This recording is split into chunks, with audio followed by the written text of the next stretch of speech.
I have exciting news. The Taiki mining set is now complete. I never thought I would say that in 1,000 years, but it is done. I have dubbed the new miner as the Minotaur, so that is going to be going along with the Cretan Bull. And both of those are 100% complete. Also remember to hit that like, hit that subscribe button, and hit that notification bell so you don't miss out on any future builds. Speaking of real quick, I want to develop this channel as best I possibly can. So I would like some feedback from you guys on what you'd like to see. Would you rather see me do a little bit more of my time-lapse builds, or would you like me to kind of keep doing what I'm doing and do the updates of the build as I go along? Let me know down in the comments, and as always, thank you all for your support. Let's get going. All right, here she is, Cretan Bull, 100% complete. All nooks, every cranny has been textured. It is 100% done. Lighting is done. Signal logic is done. Everything is set and ready to go. I have tested this in the single player to make sure that it can actually lift the cargo full of ore, which it can do. It does feel very heavy, but that is exactly what you would expect out of a vessel like this. Some notable changes that I've done to this vessel. One would be the insides of these thrusters. They were a solid block at one point, believe it or not, which I tend not to do, and that added to a lot of weight. So what I've done is I have gone ahead and hollowed it out, taken the carbon blocks, and done a little bit of detail work on the inside. It serves absolutely no purpose other than aesthetics, but hey, you know what? I think it turned out pretty well. It looks pretty good in there. I'll take it. The other thing I have done is I have finished the running lights that you see along here. I love the look of it. It's inviting.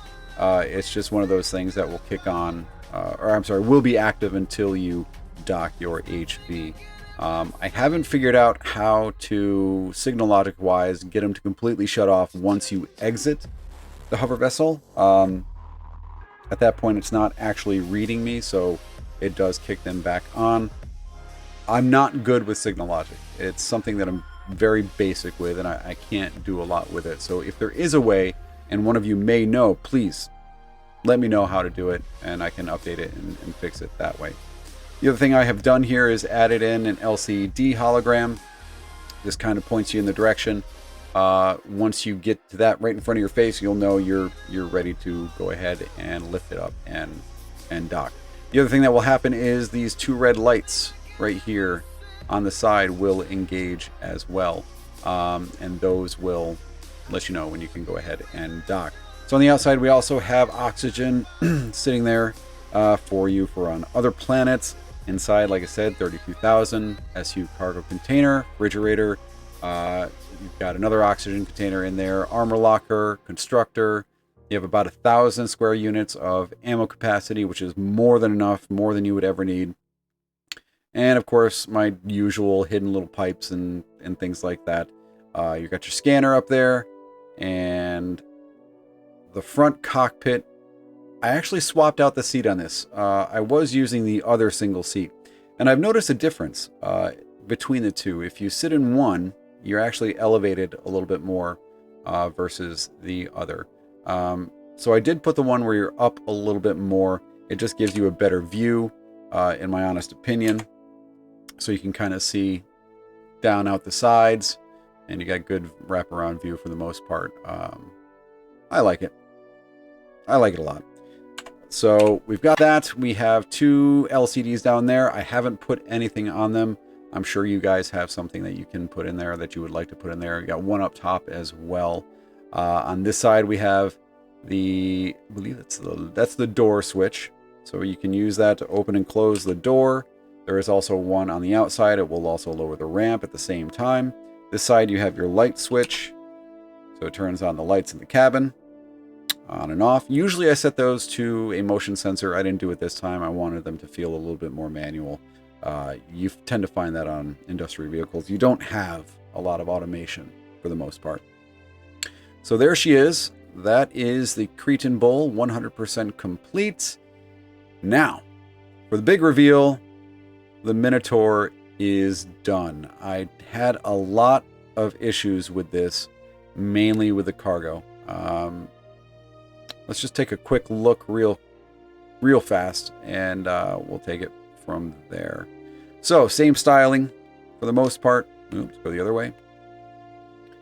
From the last time you've seen it, I had to bump out the side pods on the top behind the cockpit just slightly to get a little bit more room to add in like oxygen and things like that. But I'm very happy with the way this came out. This has everything retracted as of right now.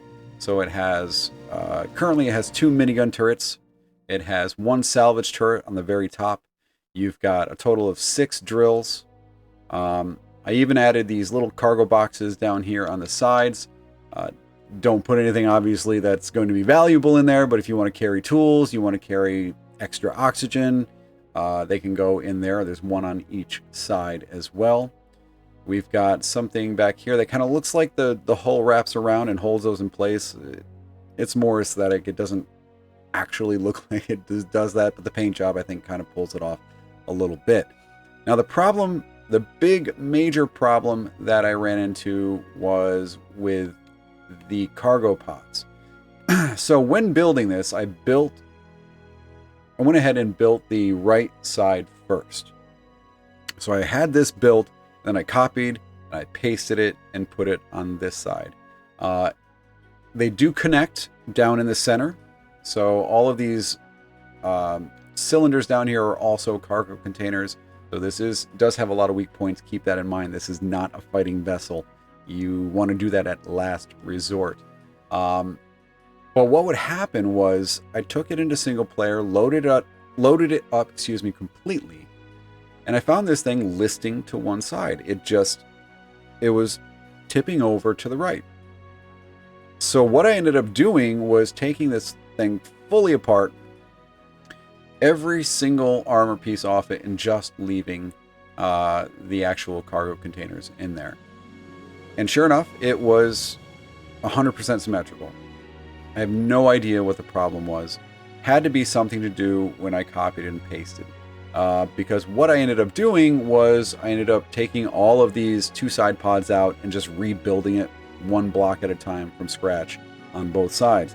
Ever since I did that, not an issue. This thing is straight, it's true, it is balanced pretty well. It doesn't list either way, but it does obviously tip a little bit front to back because most of the weight obviously is in the back. So let's go ahead and get this turned on here. Okay, and maybe let's get this off the ground. So let's do that.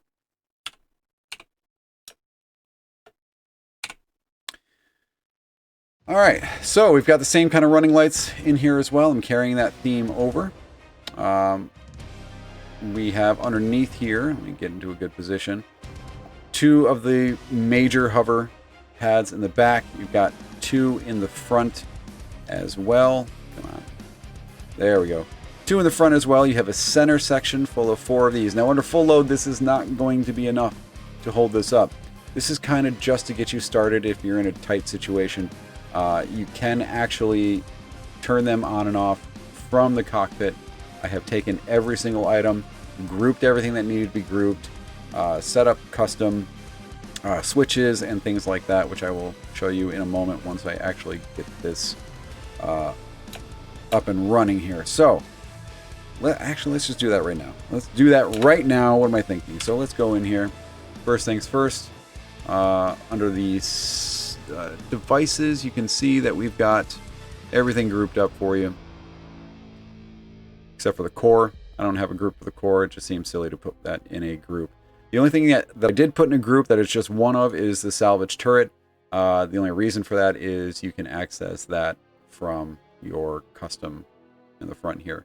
So here's the drills, salvage turret, Gatling guns, your spotlights, and your minigun turrets. So with everything open, let's not do that. So with everything open, this is what she looks like. I think she looks pretty mean, actually, for a industrial vessel. I really dig the way this came out. I couldn't be happier, to tell you the truth. I'm going to switch over here to the keyboard and mouse just because I'm not used to actually flying these things with a controller. It's just not something I do. I prefer keyboard and mouse. Just bear with me. There will be some clicking what I'm going to do is take this right over into my single player with weights and volumes enabled so that you can see exactly what it's like. So let's head on over there. Alright, so here we are. Of course, we have rain in the single player. Looks a little ominous, but hey, it's all weather, right? Who cares? So let's go ahead and get this loaded up. Now, let me demonstrate to you. I have this fully loaded with the heaviest ore that I think the game has. If I'm not mistaken, the 26,000 kilograms cobalt ore. So it is 32,000 back here, plus every single pod, plus the internal up here is fully loaded as well. So let's get this loaded up. I'll demonstrate that. So we've got our little crosshair there that we're going to line up to. We're going to pull it in, and you'll see once you get to right about there, there you go. Red lights. Just go ahead and lift it on up until you start to just let it go once you get to the top, and you can see the red lights turn off, and it does turn those back on. Again, I don't have a way that I know of to get those to stay off permanently until you undock, but again, if you know, let me know so that I can fix that. All right, so let's go ahead and take off, open up the doors. Come on. There we go. It's hard to do without a crosshair. And we'll shut it. Get out of God mode. Okay. Jump in the cockpit. Turn those lights on. Now again, fully loaded with the hover vessel. It is a bit heavy. Okay. But it does take off. It does accelerate pretty well. Stopping is a little bit slower. I don't have as much thrust very close, but not quite as much thrust going forward. So just keep that in mind when you're fully loaded up here. It is something you're going to have to account for. But it's a boat. It flies fairly well. You don't want to go tipping this thing too far over left and right, though, because it will... you will take a nosedive. You can do it a little bit, but don't get too carried away with it. Alright, so let's set it down somewhere, and I'll demonstrate what it's like to fly with the hover vessel as well. Alright, so here we are fully undocked, and like I said, this is a little bit slow going under full load, but it does do the trick. It does have a fairly good turning on it. That's due to 2 RCS. I do have 2 RCS in this miner.